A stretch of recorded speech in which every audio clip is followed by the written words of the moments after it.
My name is Ken Bravo. I'm the Vice President of the International Association of Jewish Genealogical Societies, and I'm also past President of the Jewish Genealogy Society of Cleveland. Well, when I speak on Jewish genealogy, I go through a number of those, and what I call them is the Bubbe Meises of Jewish genealogy. Bubbe Meises is a Yiddish term. A bubby is someone's grandmother, so they're basically old wives' tales. And there's a number of them, but most prominent is, I don't know what our family name originally was, or our family name was changed at Ellis Island and I don't know how to find it. Well, first of all, family names were not changed at Ellis Island. And if you learn how to do research, you can find generally, not always, but I say generally, what the family names were. There's also, our entire family was wiped out in the Holocaust. Not true. In many instances, somebody survived, or some bodies survived. Well, I use some of the standard ones. I use Ancestry.com. I use Family Search. There are some. I use Jewish Gen, for example, which is a very good resource for finding families, researching towns in Eastern Europe and elsewhere. And it's led me to some very good results. You can also post in there what family names you're looking for and what cities. So if somebody is looking and wants to find you, they can, which has actually happened to me. If your family is connected some way to the Holocaust, obviously the Holocaust Museum is a great resource. Yad Vashem in Israel is a great resource.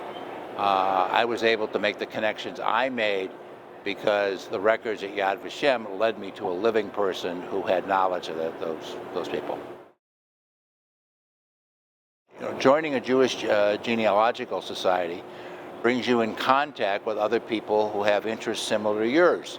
But they're also a great resource. So there'll be people that you will meet at those meetings, members of the group, or we bring speakers to our group on a monthly basis in Cleveland, and other Jewish genealogical societies do the same. And so you can learn a lot. And if you have questions, there are people you can ask those questions of who can help you find the research. In fact, in Cleveland, the end of March, we're doing, our Jewish Genealogy Society is doing a program for beginners. So we're going to get 20 or so beginners and teach them, kind of the nuts and bolts, as I call it. My maternal grandparents, my grandfather's brother was married to my grandmother's sister, but they never came to the United States. They lived in a town in Belarus. I knew when the Nazis got to that town during World War II, and they killed all of the Jews in the town. I had looked on Yad Vashem, which is a memorial in Israel to the Jews that were killed in the Holocaust, and has a lot of records, including what people can submit called pages of testimony, which describes people who were killed.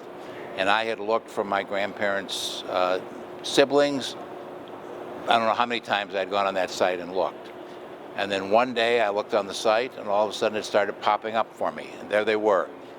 The records had been submitted by somebody who I later tracked down to be living in St. Petersburg.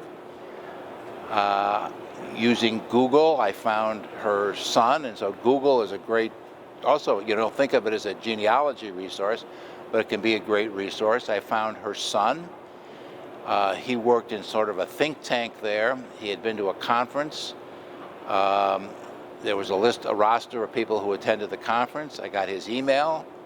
I wrote him. I told him the story. My grandfather had a brother. My grandmother had a sister. Here are the names.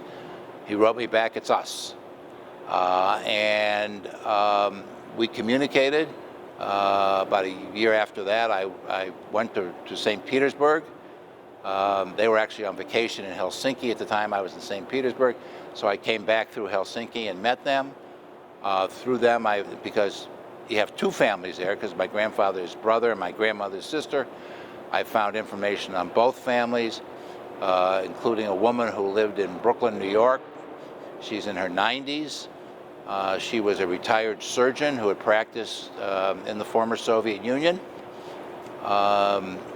She was not killed because she was in medical school in Moscow when the family was wiped out in Borisov, Belarus. So that's one exciting example.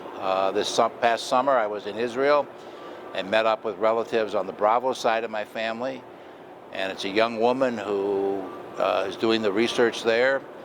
She is in her mid-20s. She just got out of the Israeli military as an intelligence officer. I kid her and tell her she's now applying those skills to genealogy. But her grandmother had her grandmother's wedding announcement. Name was Bela Bravo. She was a sister of my great-grandfather. And because women, obviously, when they change their name, are harder to find, she tracked me down through Jewish Gen because she saw that I had posted there I was looking for Bravos from the same town. And we made all these connections, and we met up in Jerusalem this past summer.